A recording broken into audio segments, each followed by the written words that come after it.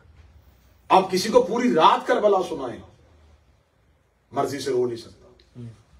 مومن کا دل صرف نام حسین کی نور ختم ہونے کا انتظار کرتا ہے اور آنکھ سے آنسو نکل آتا ہے. امام سے پوچھا گیا مولا حسین کو رونے کے لیے کیا چاہیے؟ امام نے فرمایا صرف رونے کے لیے ایک چیز چاہیے، شجرہ شریف ہونا چاہیے، تاکہ تمہیں حسین کی غربت کا اندازہ ہو سکے. میرے مالک یہ کون روتے ہیں؟ فرمایا علی کے شیعہ. مولا یہ علی کے شیعہ کیسا بنتا ہے؟ فرمایا علی کا شیعہ مرضی سے نہیں بنتا، اللہ بنا چکا ہے. آج کی ابتدائی مجلس ہے تو میں اس لیے تمہیدی چند کلمات ادا کر رہا ہوں، ورنہ علماء قدیم میں ہمارے مقدمین میں یہ طریقہ کار ہوتا تھا کہ وہ شب کی مجلس، چاند کی مجلس صرف غم کی پڑھتے تھے تاکہ غم سے ابتدا ہو سکے. تو میں اس لیے فضائل کو اسی انداز میں پڑھ رہا ہوں کہ آنکھیں بہتی بھی رہیں اور فضائل بھی ہوتے رہیں. مولا حسین کو کون روئے گا؟ متوجہ ہے صاحب؟ مولا حسین کو کون روئے گا؟ فرمایا علی کا شیعہ. مولا علی کا شیعہ کسے کہتے ہیں؟ علی کا گروہ جو علی کا ساتھ ہے. فرمایا نہیں. مولا شیعہ کیسے بنتا ہے؟ امام فرمایا بنتا نہیں، اللہ بنا چکا ہے. میں پھر لفظ کہنے لگا ہوں اپنے نوجوان بچوں کے لیے، شیعہ دنیا میں آ کے نہیں بنتا. مولا کیسے؟ کتاب کا حوالہ حیات القلوب علامہ مجلسی، کتاب کا حوالہ بہار الانوار علامہ مجلسی، کتاب کا حوالہ کامل الزیارات غیبت الصغریٰ کے دور میں لکھی ہوئی کتاب. امام نے فرمایا خلقو شیعتنا من فاضل طینتنا، ہمارے شیعہ ہماری بچی ہوئی طینت سے خلق ہوئے. مولا فرماتے ہیں اللہ نے یہ جو شیعوں کو خلق کیا ہے ہم اہل بیت کی بچی ہوئی طینت سے خلق کیا ہے. یہ کہنے کے بعد فرمایا والمعجون بماء ولایتنا، پھر اللہ نے ان کی مٹی کو ہماری ولایت سے گوندا ہے.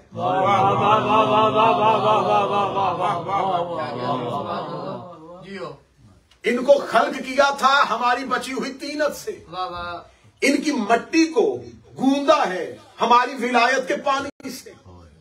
گوندنے کا، جب بھی آپ گوندنے کی بات کریں گے تو پہلا ذہن میں آئے گا کہ آٹا گوندا جاتا ہے. آٹا ایک علیحدہ شکل میں ہوتا ہے، اس میں پانی ملایا جاتا ہے، پانی ملانے کے بعد اس کو آپس میں گوند دیا جاتا ہے. گوندنے کے بعد اگر کوئی کہے اس میں آٹا علیحدہ کرو، پانی علیحدہ کرو، ابتدائی مجلس ہے تھوڑا بولیے گا، آٹا علیحدہ کرو، پانی علیحدہ کرو، کوئی کہے گا ناممکن ہے. اب چاہے کوئی بھی سائنس اور ٹیکنالوجی آ جائے اس کو علیحدہ نہیں کر سکتی کیونکہ اس کو آپس میں گوند دیا گیا ہے. معصوم فرماتے ہم نے اپنے شیعوں کی خلقت میں اپنی ولایت کا پانی شامل کیا ہے. یہ کر سکتے ہیں، علی ولی اللہ نہیں چھوڑ سکتے.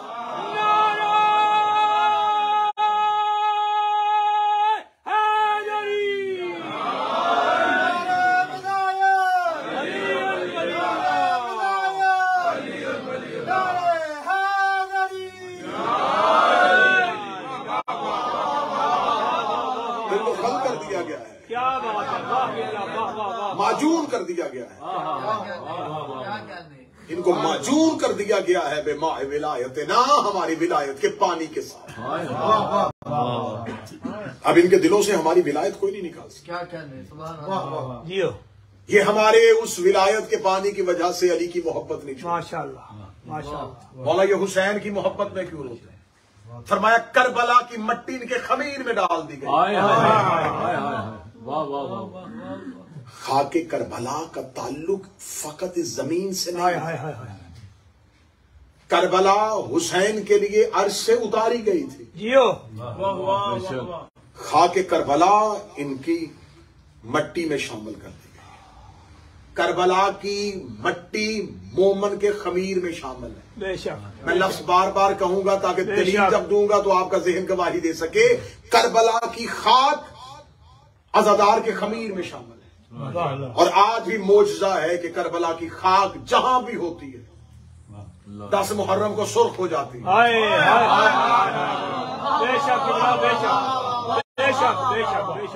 شاید میں جملہ سمجھا نہیں سکا. کربلا کی مٹی جہاں بھی ہوگی 10 محرم کو سرخ ہوگی. اب 10 محرم کو ہماری زنجیر پہ اعتراض نہ کرنا،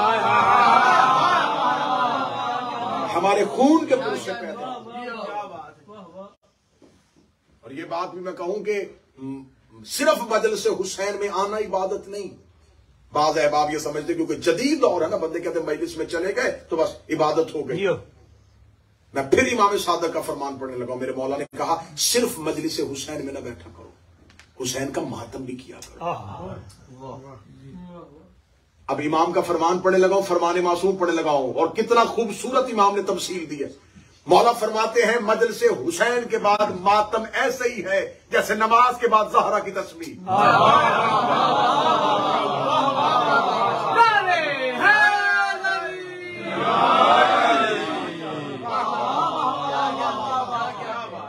جیسے نماز کے بعد تسبیح زہرا کی حیثیت ہے، ویسے ہی مجلس شبیر کے بعد ماتم شبیر کی حیثیت۔ اور تسبیح فاطمہ میں بتا دیتا ہوں، ایک شخص نے آگے مولا سے پوچھا تھا، مولا ہم نماز پڑھتے ہیں خیالات بڑے آتے ہیں، اللہ قبول کر لیتا ہے، تو میں پہلو بدلنے سے پہلے زہرا کی تسبیح پڑھ لیا کروں۔ بے شک قبلہ، بے شک بے شک۔ اب میں فرمان معصوم پڑھنے کا، مولا نے فرمایا نماز اگر قبول کروانی ہے تو نماز اگر خیالات سے بھری بھی تھی، پہلو بدلنے سے پہلے تسبیح زہرا پڑھ لیا کرو۔ مولا تسبیح زہرا پڑھیں گے نماز قبول ہو جائے گی۔ فرمایا تمہاری زخمی نماز کی چادر کا نام زہرا کی تسبیح۔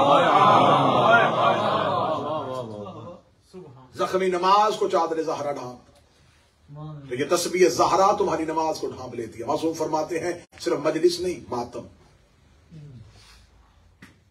اور مجلس کا تسلسل جو ہے، کیونکہ آج پہلی مجلس ہے، شب کی مجلس ہے، میں اپنی قوم کے بچوں سے ضرور کہوں، ایک وقت ہوتا تھا جب احترام مجلس میں مجالس ہوتی تھی۔ اب کیونکہ احترام مجلس پڑھے نہیں جاتے، مجلس میں آتے، احترام مجلس بھی ایک چیز ہے۔ جیسے آپ مصلی پہ آتے ہیں تو مقدمہ ہے وضو، جب تک آپ کا وضو کا عمل نہیں ہوگا تو وضو کے لیے شرط ہے جو پانی آپ لے رہے ہیں اس کو پہلے دیکھیں، یہ آب مضاف تو نہیں ہے، یہ پاک پانی ہے، اس میں کوئی چیز تو شامل نہیں ہے۔ پھر آپ دیکھیں یہ پانی میں کوئی رنگت اس کی تبدیل تو نہیں ہے، پانی صاف ہوگا وضو ہوگا، وضو پورا ہوگا نماز ہوگا۔ ہر عبادت سے پہلے کچھ مقدمات ہیں۔ مجلس شبیر اس چیز کا نام نہیں، آئے اور سیدھے آ کے بیٹھ گئے۔ بعض لوگوں کے ذہن میں یہ خیال ہوتا ہے کہ ہم مجلس میں تب جائیں گے جب پڑھنے والے کا بالکل جو مین پڑھنے والا اس کا ٹائم ہوگا تو مجلس میں جائیں گے۔ اس ایک طریقہ کار نے میری قوم کو مجلس کے تقدس سے دور کر دیا۔ بعض لوگ سمجھتے ہیں کہ ہم مجلس میں اخیر میں جائیں گے تو پھر بھی قبول ہے۔ مجلس کی پہلی صف میں بیٹھنا ایسے ہی ہے جیسے جماعت کی نماز کی پہلی صف میں آنا۔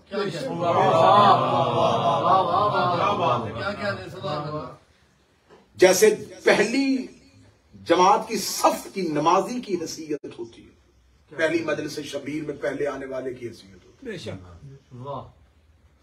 پہلے آنا مجلس حسین میں اس لیے ضروری ہے کہ جو سب سے پہلے آتی ہے وہ مادر حسین ہے۔ جو چاہتا ہے کہ مادر حسین کی دعا جلدی لے تو وہ مجلس حسین میں پہلے آئے۔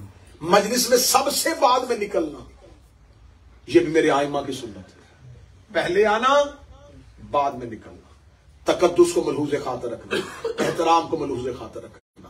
آپ کے گھر میں کوئی مہمان آئے اور وہ مہمان آ کے اونچی آواز میں کہہ کے لگائے تو آپ اس کو بدتمیزی شمار کرتے ہیں۔ وہ آپ کے گھر میں بیٹھ کے فضول باتیں کرے تو آپ کو لغویات بکنے والا بدتمیز لگتا ہے۔ تو یہ امام بارگاہ جو ہے یہ حسین کا گھر ہے۔ ان 9 دنوں میں یہ احتیاط کیجئے گا کہ آپ نے اپنی ذاتی گفتگو کرنی ہے امام بارگاہ کی حدود سے باہر۔ جب تک حسین کی مجلس والی جگہ پہ ہیں تو صرف حسین کے لیے بیٹھے۔ کوئی باتیں غیر ضروری ہوگی، یہ حسین علیہ السلام کا فیض ہے ہم پر کہ مجلس حسین میں اس نے ہمیں بلایا، اور مجلس حسین میں نمازی بڑے سے بڑا نمازی بھی ہو اس کی نماز تصورات سے خالی نہیں ہے۔ نماز میں تصور کیوں آتے ہیں؟ کہتے ابلیس گمراہ کرنا شروع کر دیتا ہے۔ لے میں ممبر کے تقدس کی قسم کھا کے کہتا ہوں، نمازی نماز میں خیالات میں جاتا ہے، ماتمی مجلس حسین میں خیالات میں نہیں جاتا۔ جو تصور نماز میں آیا تھا وہ مجلس میں کیوں نہیں آیا؟ اس کا مطلب ہے کہ ابلیس مصلی تک آ جاتا ہے، مجلس حسین میں نہیں۔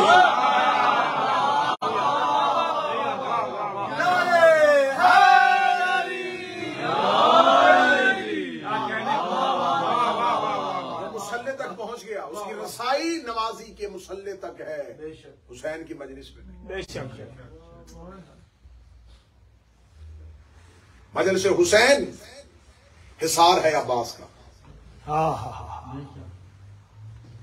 چلے میں جملہ آ گیا کیونکہ علم کشائی کی مجلس ہے، تو انشاءاللہ جب مجالس میں ہوں گے تو پھر حضرت عباس کے تذکرے میں تفصیلی حضرت عباس کا تذکرہ کروں گا۔ میرے مولا سرکار باب الحوائج ابو الفضل العباس شب عاشور 9 لاکھ نے سوچا کہ ہم حسین پہ رات کو حملہ کر دیں۔ شب عاشور فوجی اشقیاء سے یہ بات آئی کہ ہم حسین پہ رات کی تاریکی پہ حملہ کر دیں۔ خیام حسینی سے اکیلے عباس چلے، حضرت عباس گئے اور حضرت عباس نے جا کے، اس سے پہلے 7 محرم فوجی اشقیاء کا دعویٰ تھا کہ ہم حسین کے خیام پہ حملہ کریں گے۔ 7 محرم کا عباس پڑھوں، پھر شب عاشور کا عباس سن لینا۔ حضرت عباس جب پہنچے تو فرات کے گھاٹ پہ، کتابیں کہتی ہیں فرات کے گھاٹ پہ اس وقت 30,000 یزیدی لشکر جو تھا وہ فرات کی گھاٹ پہ قبضہ کر گیا۔ حضرت عباس اکیلے آئے، 30,000 نے فرات کا گھاٹ قبضہ کیا ہوا اور ارادہ کیا تھا حسین پر حملہ کرنا۔ حضرت باب الحوائج ابو الفضل العباس آئے اور اپنے گھوڑے سے اپنے نیزے کو زمین پہ رکھا، اپنے نیزے کی انی کے ساتھ کربلا کی ریتی پہ خط کھینچ کے عباس کہنے لگے حسین تک جانا تو بہت دور کی بات ہے، ہمت ہے تو اس خط کو پار کر کے دکھا،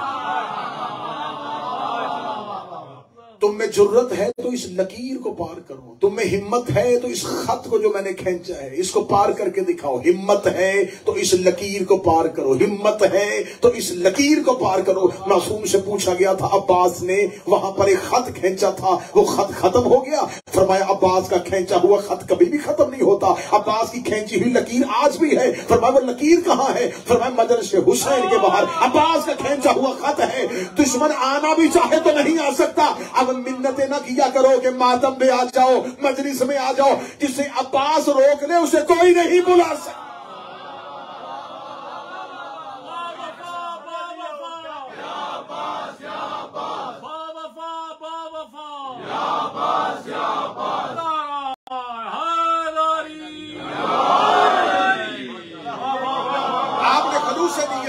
مجالس میں آئے عبادتاری حسین علیہ السلام کو بالکل خلوص نیت کے ساتھ، جیسے نمازی نماز میں خلوص دکھاتا ہے ویسے حسین کے ماتم میں خلوص دکھاؤ، ویسے حسین کے عبادتاری میں۔ ایک دور ہوتا تھا گلی محلے میں بحثیں ہوتی تھی، اب اس سے زیادہ خطرناک دور یہ ہے، اب ہے سوشل میڈیا پہ بحث۔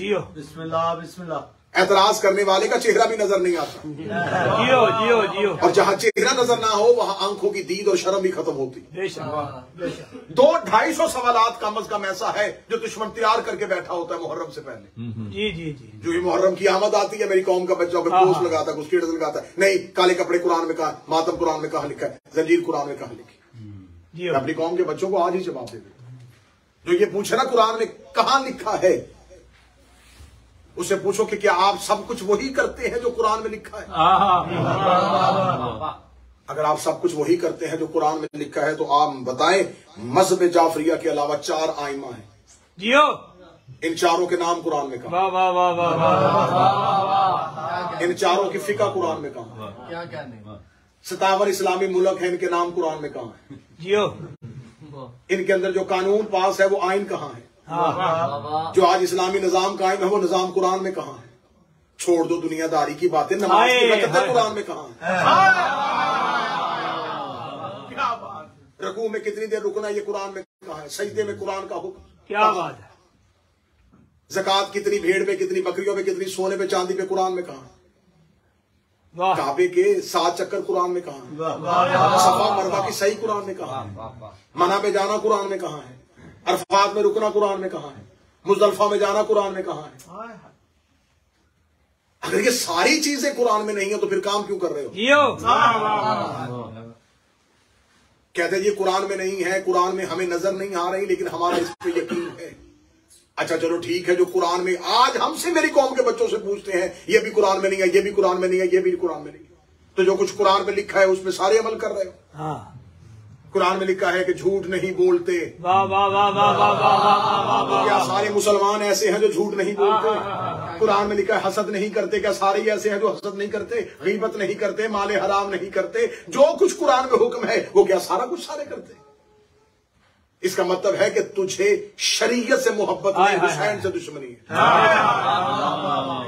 تجھے دین سے محبت نہیں، تجھے حسین سے دشمنی ہے۔ یہ قرآن میں کہاں لکھا ہے؟ یہ قرآن میں لکھا ہے اللہ صرف حکم دیتا ہے، تشریع رسول کرتا ہے۔ بس میں آخری بات کہنے لگا ہوں، اللہ صرف حکم دیتا ہے، تشریع رسول کرتا ہے۔ بے شک خدا نے صرف حکم دیا اقیم الصلاۃ، بس بس نماز قائم کرو۔ اب اتنے میں کہہ رہا ہوں کہ صرف باب الصلاۃ، کتاب الصلاۃ اگر اٹھا لیا جائے تو الماریاں بھری ہوئی ہیں علماء کی۔ خدا نے صرف اتنا کہا ہے کہ نماز پڑھو، آگے مولویوں کی بحثیں جیو کتنی پڑھنی ہے، نماز اجارہ کون سی ہے، نماز عہد کون سی ہے، نماز میت کون سی ہے، غصبی جگہ پہ کیسے ہوتی ہے، ڈوبتے ہوئے کیسے نماز ہوگی، اشارے سے نماز کیسے ہوتی ہے، اندھے کی کیسے ہوگی، گونگے کی کیسے ہوگی، مسافر کی کیسے ہوگی، قصر کون سی ہوتی ہے، قضا کون سی ہوتی ہے۔ یہ تو پورا کا پورا باب کھول دیا ہے، قرآن میں تو کہیں نہیں تھا۔ جیو قرآن نے صرف حکم دیا تھا قائم کرو، اور آگے جتنی اتنی رکھتے، جمعے میں یہ، فجر میں یہ، مغرب میں یہ، مسافر کی یہ، قصر یہ، قضا یہ۔ خدا نے کہا آتو زکات دو، پورا باب ہے، اتنی اتنی اتنی دینی۔ خدا نے کہا حج کرو، پورے کا پورا باب ہے۔ خدا نے کہا جہاد کرو، پورے کا پورا باب ہے۔ جب ہم نے علماء سے پوچھا، جب خدا نے اتنی تفصیل بتائی ہی نہیں ہے تم کرتے کیوں ہو؟ کہ اگر خدا سے حکم دیتا ہے، تشریع رسول کرتا ہے، خدا حکم دیتا ہے، تشریع رسول کرتا ہے، خدا حکم دیتا ہے، تشریع رسول کرتا ہے۔ خدا نے صرف حکم دیا تھا قربا سے مودت کرو، رسول نے حسین کو چوم کے تشریح کر دی تھی۔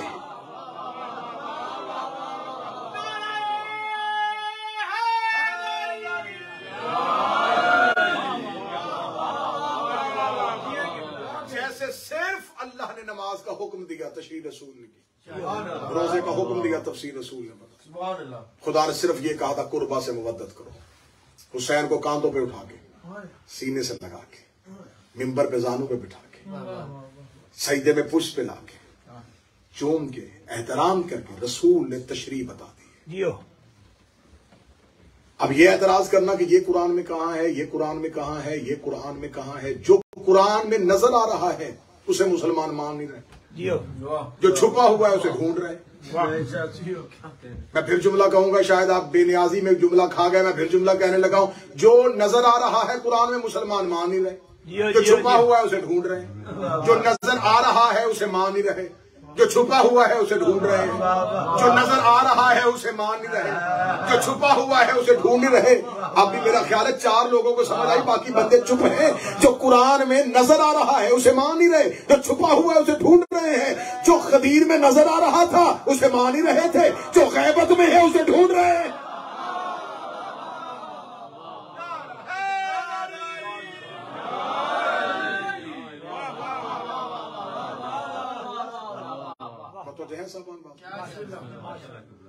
ہمیں حسین کا تعلق جو ہے وہ صرف حسین کے زدار قلوب میں حرارت پیدا کرنا، دلوں کو ولایت علی دینا، یہ ہے کرم مادر حسین۔ محرم اس کرم کا اظہار ہے۔ کیا کہنے، میں پھر جملہ اچھا کر کے کہنے لگا ہوں، اس سے بہتر جملہ میرے کوزہ معرفت نہیں ہے۔ محرم ہماری خلقت کے مقصد کا اظہار ہے۔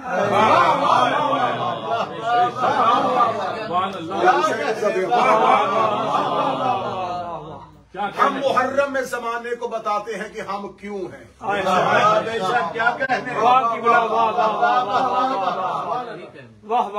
ہم عزاداری برپا نہیں کر رہے،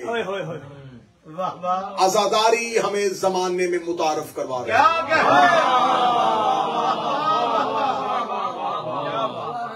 ہم مجلس شبیر نہیں کر رہے، مجلس شبیر ہماری پہچان۔ کیا کہنے، بے شک بے شک، ہم حسینیت کو قائم نہیں کیے ہوئے، کیا کہنے، حسینیت ہمیں بچائے ہوئے۔